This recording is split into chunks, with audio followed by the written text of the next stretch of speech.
महसूस कर रहा हूं और मौका है जिसके लिए मैं विभूत हूं।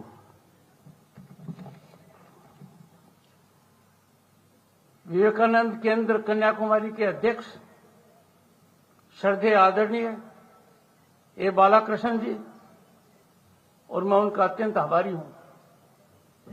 उपराष्ट्रपति पद का ग्रहण करने के पश्चात मुझे आपका आशीर्वाद मिला, आपकी प्रेरणा मिली और आपने एक कार्यक्रम निश्चित कराया। साधुवाद के पात्र हैं। रामकृष्ण मिशन के स्वामी आत्मनिष्ठानंद जी, राजस्थान सरकार के ऊर्जावान ऊर्जा मंत्री भंवर सिंह भाटी जी, श्री आर.के. अग्रवाल जी, अध्यक्ष विवेकानंद संदेश यात्रा, राज्य आयोजन समिति और राज्य के बहुत ही वरिष्ठ अधिवक्ता, समाज में बहुत प्रतिष्ठित स्थान है। मैं मानकर चलता हूं उनका योगदान बहुत सार्थक रहेगा। मेरे साथ भारत सरकार के खनिज विभाग में सचिव वरिष्ठ आईएएस अधिकारी विवेक भारद्वाज जी, मंचासीन महानुभाव और सबसे महत्वपूर्ण बालक और बालिकाओं, उनका अभिवादन देखकर सुबह, उनकी वेशभूषा देखकर मुझे अंदाजा हो गया है कि इस कार्यक्रम की सफलता निश्चित है।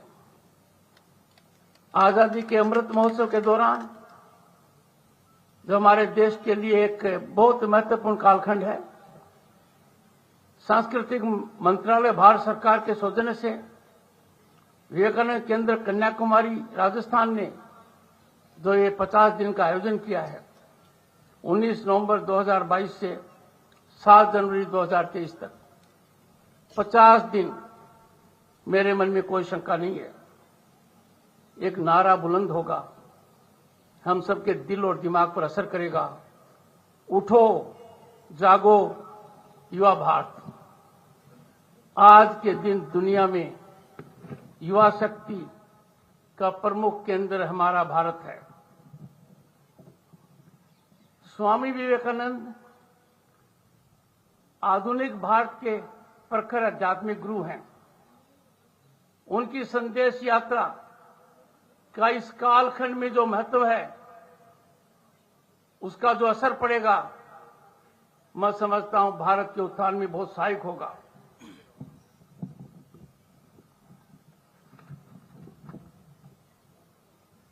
ये सुयोग है कि यात्रा का शुभारंभ, जैसा अध्यक्ष जी ने कहा, एकनाथ राणेडी जी की जयंती के दिन हुआ है और ये भी बहुत ही सुखद संयोग है, खेतरी की पुण्य भूमि से इसकी शुरुआत हो रही है।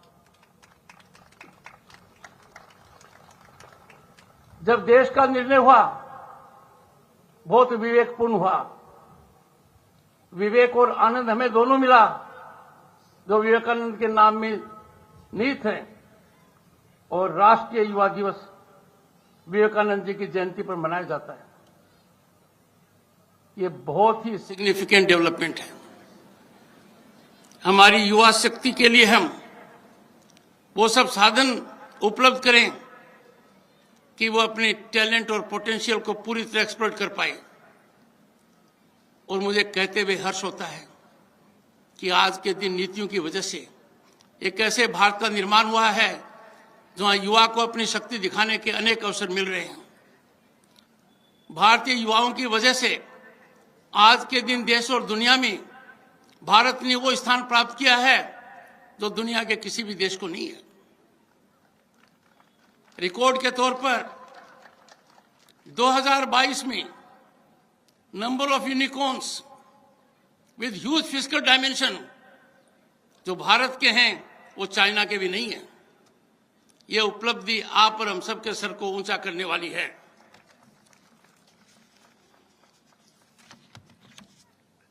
इस यात्रा का महत्व आजादी के अमृतकाल में बहुत ज्यादा है। आज के दिन हमें समझने की आवश्यकता है, जब पूरा विश्व एक संकट को झेल रहा है, पूरा विश्व थर्रा रहा है, भारत अकेला एक ऐसा देश है जिसने दुनिया को एक रास्ता दिखाया है। 1 अप्रैल 2020 से 80 करोड़ से ज्यादा लोगों को मुफ्त भोजन उपलब्ध कराया जा रहा है। दुनिया के नेताओं को जब ये पता लगता है, उनको विश्वास नहीं होता है। और ये कार्यक्रम आज भी चल रहा है और आप सबको जानकारी है कि पूरे देश में चावल हो, सीरियल हो, पल्स हो, उपलब्ध कराई जा रही है।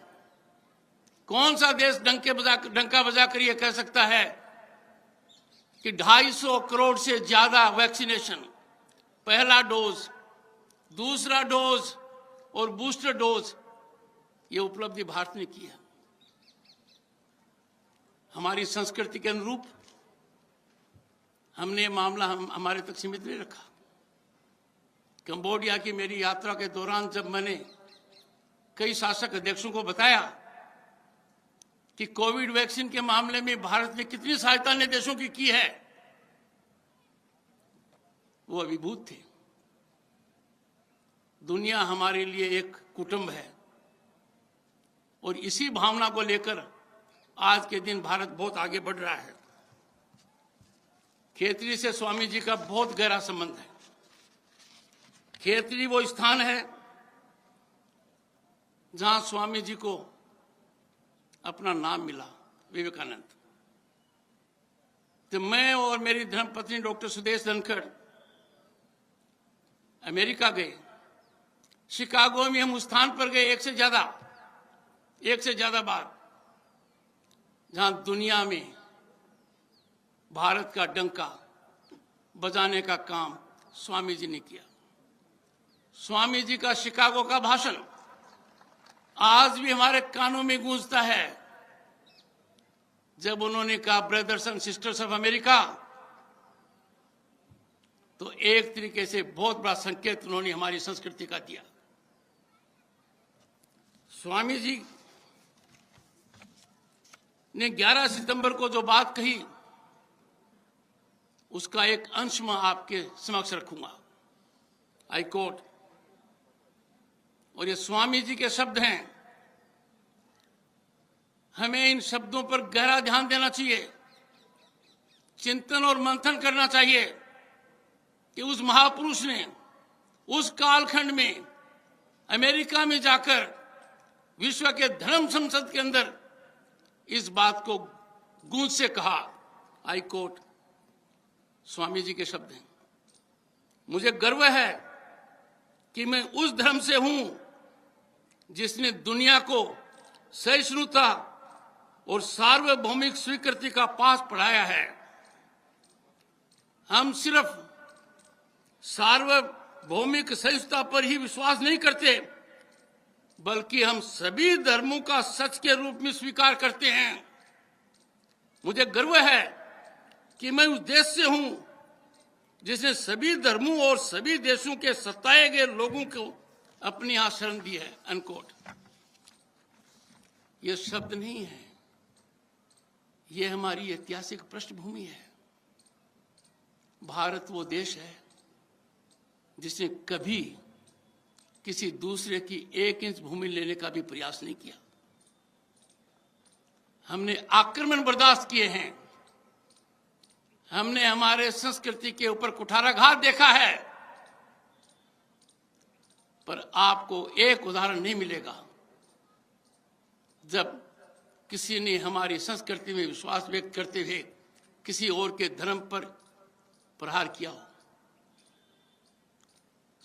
जो बात स्वामी जी ने कही वो आज भी सार्थक है। सबसे बड़ी प्रसन्नता का विषय है, और ये मैंने पुस्तिका में अंकन किया है, स्वामी जी का सपना साकार हो रहा है। स्वामी जी ने जो परिकल्पना की थी वो आज के दिन जमीनी हकीकत है।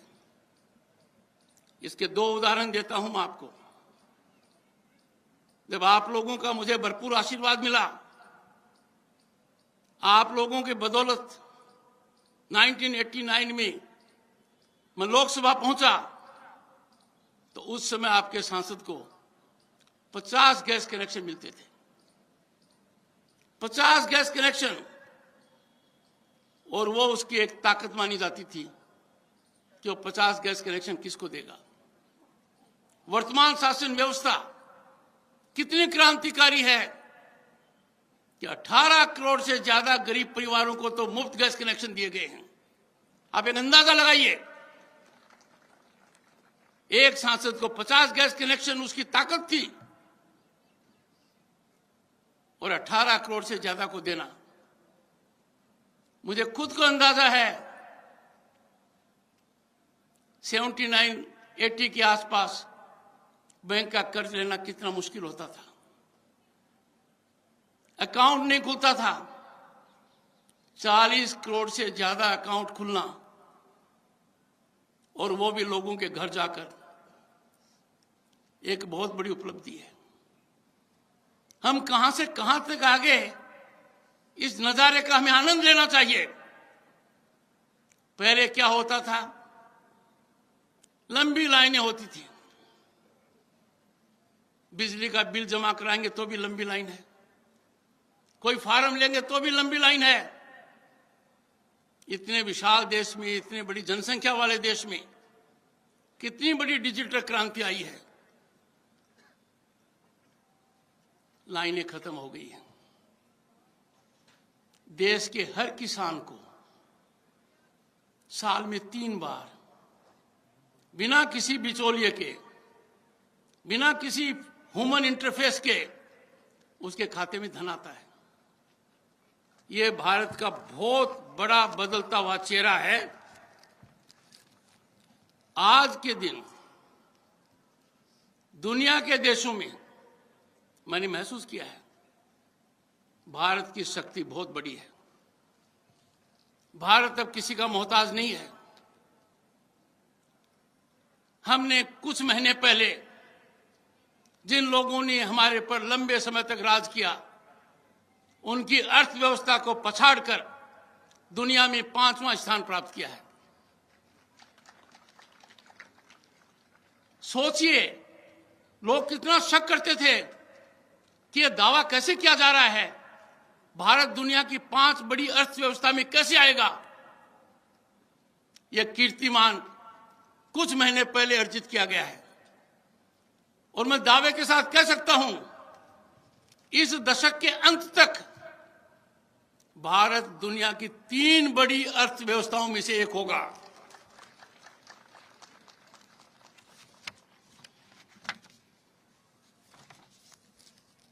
ऐसी परिस्थिति में कई बार मुझे लगता है, और वो मोर को लगता है, आप मोर को देखिए, मोर के पंख देखिए, मोर का नाच देखिए, मोर का तौर तरीका देखिए, कहीं कोई कमी नहीं है। पर मोर जब अपने पैरों की तरफ देखता है तो आंसू आते हैं। मुझे समझ में नहीं आता, जब भारत की विकास यात्रा इतनी जबरदस्त है, दुनिया में एक नया कीर्तिमान स्थापित किया जा रहा है, हम में से कुछ भ्रमित लोग बिना हालात को समझे हुए कुछ भी कहते हुए हिचक नहीं करते। कोविड के दौरान ये देखा गया,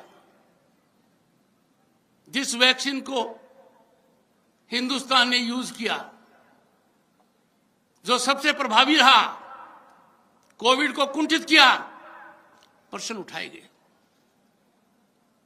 मैं आज हर नवयुवक और हर नागरिक और मीडिया के लोगों से आह्वान करूंगा, आकलन कीजिए। कोई बात है निश्चित रूप से उजागर कीजिए, but please don't underestimate our achievements, क्योंकि दुनिया के किसी भी मापदंड पर जो भारत ने बहुत ही कठिन काल में अर्जित किया है,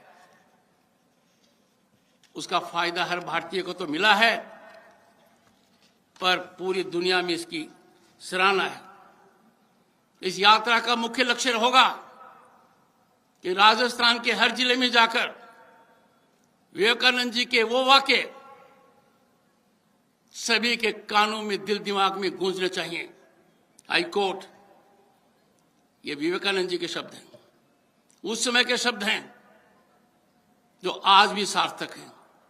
उन्होंने कहा था, उठो, जागो और तब तक न रुको जब तक लक्ष्य सिद्ध न हो जाए। मेरा भी यही आह्वान है। हम विश्व गुरु थे, हम विश्व गुरु बनने की राह पर अग्रसर है। हमारी मानव शक्ति का कहीं कोई अंदाजा नहीं है, हमारी मानव शक्ति का कोई मुकाबला नहीं है। आज दुनिया के अंदर कोई प्रतिष्ठान नहीं है जो भारतीय दिमाग पर आश्रित न हो। दुनिया की बड़ी से बड़ी कंपनी में चले जाइए, शीर्ष पर आपको एक भारतीय मिलेगा। जब ये हालात हैं तो हमें विवेकानंद जी के प्रेरणादायक वाक्य, उनका मूल मंत्र, उसका अनुकरण करना चाहिए। संदेश यात्रा की यह सबसे बड़ी सार्थकता होगी।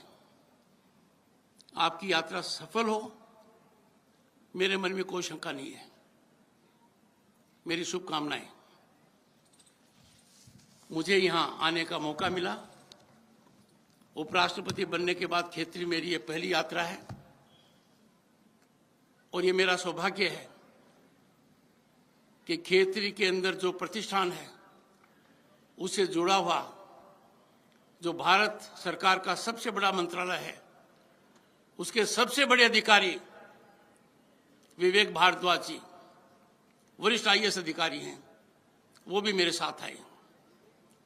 हम यहां के बाद कुछ लोगों से चर्चा करेंगे और दो बातें आपको कहकर जा रहा हूं।